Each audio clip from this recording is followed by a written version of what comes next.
Welcome back to Sitting with Spirit, my beautiful hummingbirds. This is the part of the podcast where I sit with Spirit and give the messages coming through from our angels, ancestors, and guides for the collective. Keep in mind that a lot of people listen to this podcast, so please take the messages that resonate with you and share the messages that you don't if you have an idea of who they might be for. So usually I start with the angel messages, but this week I actually want to get right into the past loved one coming through because her energy felt very urgent and she feels very close to me, and I don't want to wait for 10-15 minutes while I'm giving the other messages to bring her through. So I did have a female past loved one stepping in, and immediately I was overwhelmed by a sense of tension with her. Like, I felt like her life was a struggle.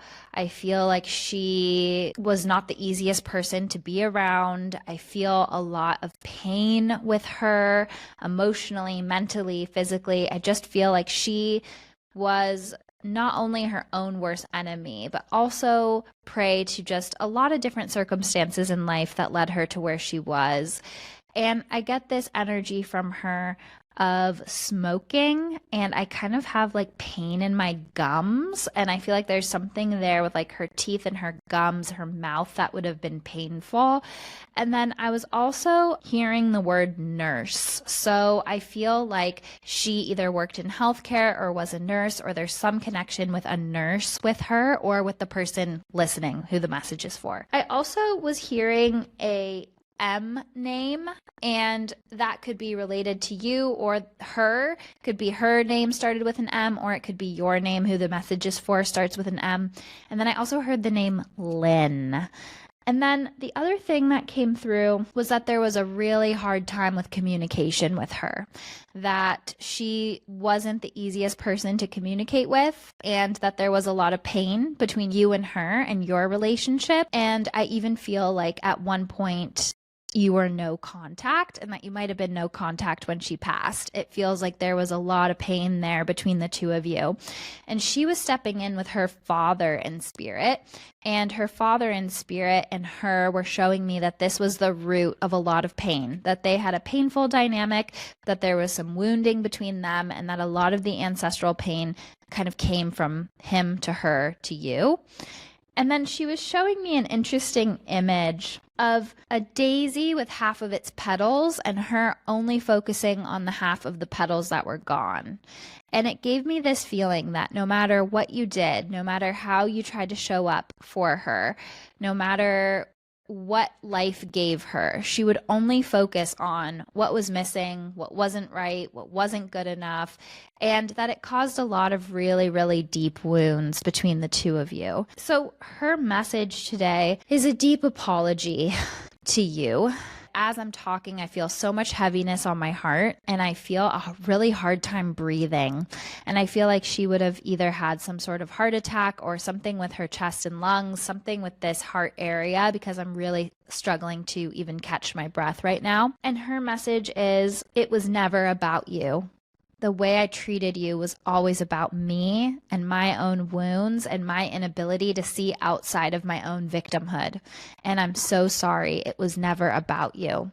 And the message here continues to say, I want you to open your heart to love.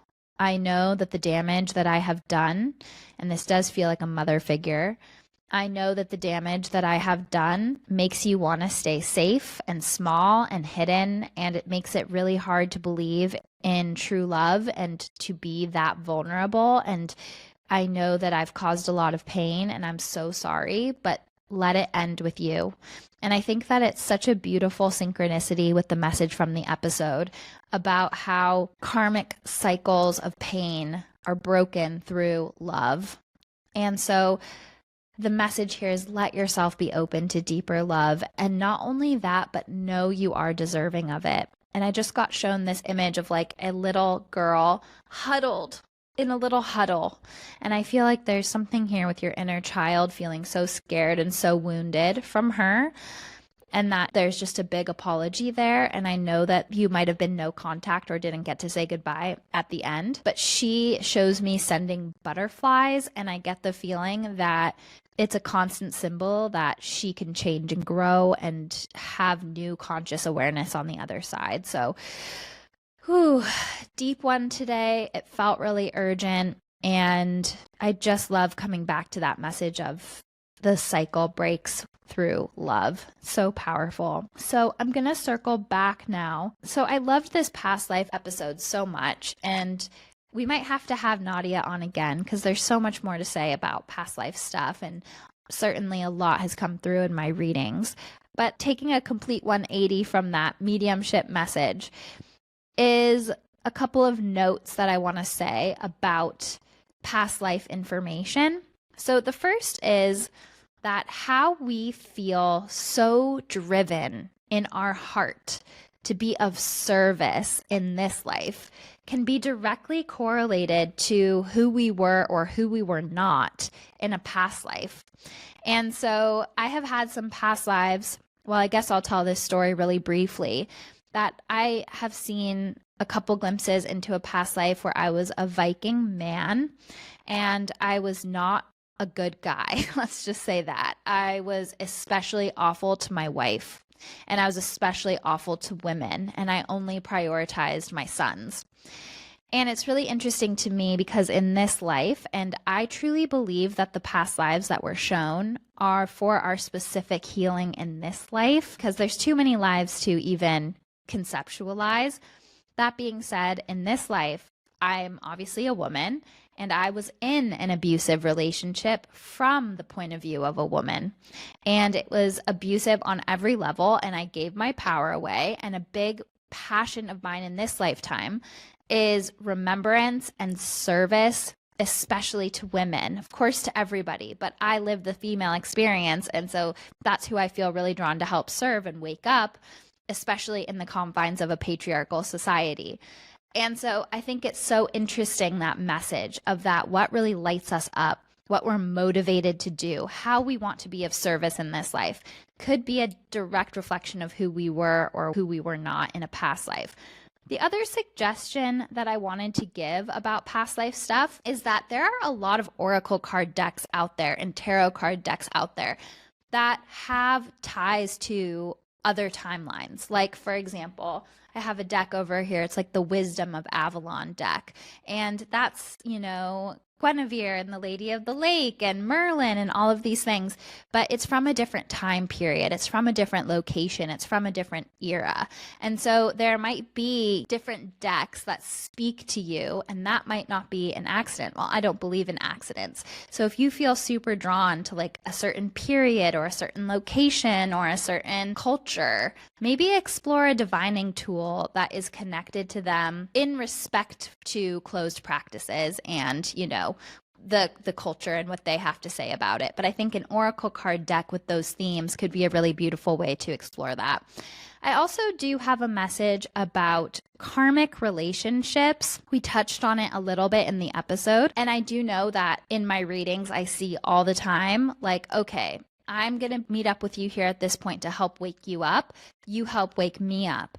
But sometimes, even if we are drawn to a past life connection and it feels so intense and it's in a romantic way, sometimes we think, well, this is karmic. That means we have to be together. And it's so hard to give this person up because there's just this je ne sais quoi that's bringing us together and together and together. But the message I've gotten time and time again in readings where, say, for example, there's a really difficult marriage and on both sides, and two coworkers realize, oh my gosh, this is everything I wish I had in my marriage, but it's with this person. And it feels very karmic and like we've known each other before and I've never felt this way, but we can never be together because we're both married. And what I say to that is, and not even what I say, but what I've heard about that from our angels and guides, is that this is by design. If you are woken up, but there are logistical reasons why the two of you, after you've reconnected and feel this flame, can't be together, that is by design. Sometimes the purpose is not marriage and kids, like we've been conditioned to believe. Sometimes the purpose is not happily ever after together. Sometimes the purpose is just a jolt to the system, a shock to the system that's powerful enough to wake you up, to help you remember, and to help you make a new choice. And often what I see with those connections and hear with those connections is that that level of electricity, sameness, and karmic connection wouldn't be sustainable in the long run anyway. And that there are partners out there that are more of a match for sustainability, building on different strengths, etc. But that the whole point of this karmic reconnection is for that wake up. So if you meet somebody and you feel this karmic connection, sometimes that is the whole point, is just to remember who you are. Going into the messages I got for the week from our angels, the very first thing I felt was solar plexus chakra upgrades. The solar plexus is in the stomach, and it's tied to stories of self, identity, personal power, inner child healing, and life purpose and confidence. And I feel all of this sort of tightness on the solar plexus. And the message that I got is that the things that are out of alignment with our authentic self, with our power, and with our purpose are going to be made so clear to us. It is going to feel like nails on a chalkboard to sustain them. It is going to be harder and harder to live in this inauthentic way, either in a living situation or a job or in a relationship, in a friendship. It's like these things are just going to be, as we are elevating and stripping back the stories that we tell ourselves about who we are to actually reveal the truth inside, everything that is in congruence with those outdated stories is going to feel harder and harder to drag along with us. And so there is this feeling here of like, get the message. That heaviness is the message. That feeling of, oh, I really don't want to keep doing this is a message. Start to feel into, start to strategize, start to trust what wants to take its place and how you can let that go. I also feel a lot of crown chakra blocks around the collective, which is very common, so I don't always even mention it, but it feels extra heightened and important to mention right now. A lot of overthinking, a lot of second guessing, a lot of questioning, a lot of feeling around through the dark, not sure what's going to happen, not sure how to move forward. And it feels like that pressure cooker sensation. It feels like a lot of tests and lessons and intensity and one thing after another. And it's intense right now. The energy feels very, very, very intense. It feels like we're in this moment where it's so transformative and it's calling for so much change, not even calling, but demanding so much change. And part of that is walking our way through the darkness of the unknown, which I believe it's episode 122. I do a whole segment on darkness. Check that out to reframe what darkness really means. And so what I saw with that sort of overthinking, shadowy, unknown place was our angels on the outside cheering us on. And this darkness is the chrysalis. This darkness is the womb space with the potential for all creation. And our perception is like darkness, unsure, have to think our way out of things, have to strategize, have to cling on to control. But on the outside of that, our angels are like, yeah, we're cheering you on. And you don't realize that this darkness you're in is actually where you're about to hatch and emerge from. We see the bigger picture from outside of the chrysalis, and we're cheering on your bravery, your growth. And what they're saying now is we're even cheering on your mistakes, because mistakes are not a bad thing. Mistakes are okay because at least you're creating momentum for your angels to work with. So there truly are no mistakes because we can learn with them. Just keep moving forward in alignment with your highest truth, power, and self-love, and everything else will course correct to support you. I also got this feeling that writing was really important right now. They showed me like a hand writing, and if you're a writer, then okay, that's going to make sense immediately. If you're not a writer, I feel like it's an important time for journaling, self-reflection, and sort of goes hand in hand with that crown chakra block of getting it out of your head, out of the cerebral, and into the physical for greater clarity. And just, this is a great time to take up journaling. And you can even ask like your higher self or your angels or your guides, what do you want me to know? What's the truth about this situation? And just free write and see what comes through. And then I saw the planet Saturn. Saturn is the planet of tests, of lessons. Interestingly enough, Saturn is karma, and where you have Saturn in your chart shows the house that it's in, shows the area that you'll be tested and where a lot of the lessons are coming from, and the sign that it's in shows what you have mastered, which archetype you have really gotten into the trenches with in past lifetimes. So Saturn rules time. And so it feels like we're in a moment where the brakes might feel pumped. It might feel energetically clunky. There might be a lot of tests and lessons. And it feels like the themes coming up right now, which this goes hand in hand with the writing, are so important to observe and witness because there are a lot of karmic soul themes and lessons coming up right now.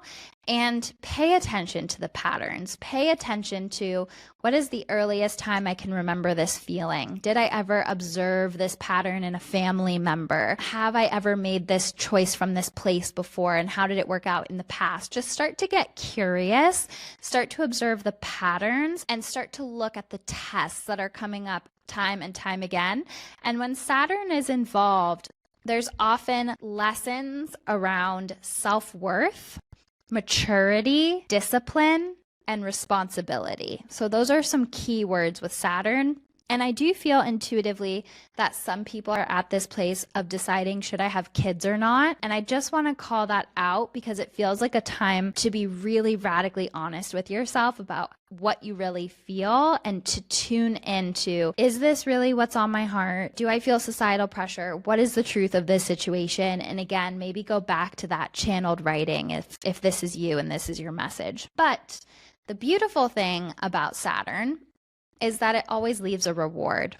When you make a healed, wise new choice, when you pass the test or you learn the lesson, Saturn leaves a reward for your hard work. And that is a message I keep seeing time and time again, is this feeling of us being in the dark, us being confused, us grasping for answers and control.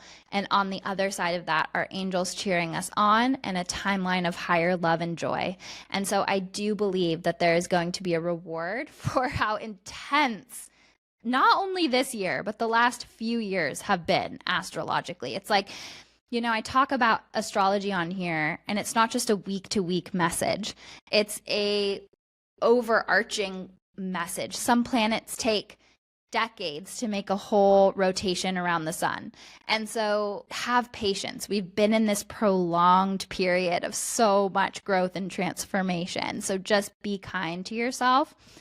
And the last message that I want to share, which I love this so much when our angels showed me this, I got the image of a dandelion and all of its little tendrils being blown off into the wind.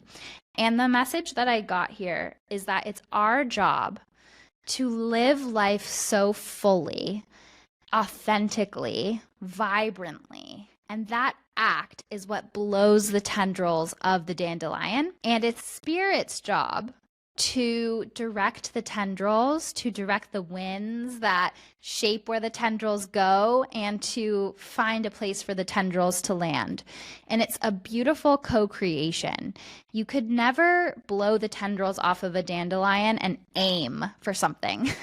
And that's almost a similar energy to when we try to hold the reins of control so tightly over our life. And there's this permission slip with this sort of chaotic, intense energy of change that we've been navigating. Do your part of the energetic contract by blowing the tendrils into the wind. That can be aligned action. That's our healing work. That's our following our joy. That is being of service to the world around us. All of those acts create momentum and blows those wisps of dandelion tendrils. And then our angels and guides will control where they land and how they land and the timing in which they land. And that's the beautiful co-creation and dance that we do with them. And so That's what I'm going to leave you with, you guys. A lot of messages all over the place again this week, which makes me feel like there's going to be a lot going on. I never know exactly when these are going to come out, but the energy feels very layered. It feels like a lot of moving pieces at once. It feels like a time for deep ancestral healing, deep karmic healing, which I think the timing of this episode is so beautiful in the way it coincides with the messages. And just stay with that visual of how you blow your unique energetic frequency into the world through inspiration, joy, what you want to manifest, what excites you, and just being your authentic self. And let everything else fall to your angels and guides, because they are cheering you on. They see something that we don't see yet. Well, they see a lot that we don't see yet. And so just as much as possible, keep the faith. Keep the faith, keep the faith through the up level. Much love, everyone, and have a beautiful week.